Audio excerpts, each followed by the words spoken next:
तर आज आपण बघणार आहोत शरीराला थंडावा देणारं थंडगार असं पन्ह। त्यासाठी मी इथं 4 कैऱ्या घेतलेल्या आहेत। त्या कुकरमध्ये ठेवून आपल्याला 6 ते 7 शिट्ट्या काढून घ्यायच्या आहेत। 4 मोठ्या कैऱ्यांसाठी मी इथं अर्धा किलो गूळ सकाळीच भिजत टाकलेला होता, तो देखील व्यवस्थित भिजलेला आहे। आता कैरी गार झालेली आहे, आपण त्याची वरची सालं काढून घेऊया।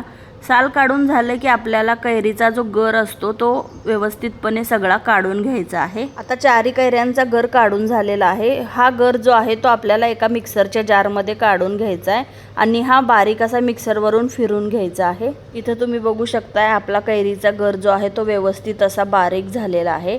आता एक भांडं घ्यायचं आहे, त्याच्यावर चाळणी ठेवून आपण जो भिजत टाकलेला गूळ आहे तो गाळून घ्यायचा आहे। त्या गुळाच्या पाण्यामध्ये आपल्याला आपण जो मिक्सरवरून फिरून घेतलेला कैरीचा गर आहे तो मिक्स करायचा आहे। त्याच्यामध्ये 1 चमचाभर इलायचीची पूड ॲड करायची आहे, म्हणजे पन्ह्याची चव खूप भारी लागते। त्यानंतर पुन्हा हे सगळं मिश्रण जे आहे व्यवस्थित ढवळून घ्यायचं आहे। त्याच्यामध्ये काही बर्फाचे खडे घालायचे आहेत किंवा तुम्ही इथं गार पाण्याचा वापर देखील करू शकता। तर आता आपलं थंडगार असं कैरीचं पन्ह पिण्यासाठी रेडी झालेलं आहे। रेसिपी कशी वाटली नक्की कमेंट करून सांगा। भेटूया नेक्स्ट व्हिडिओमध्ये, तोपर्यंत बाय।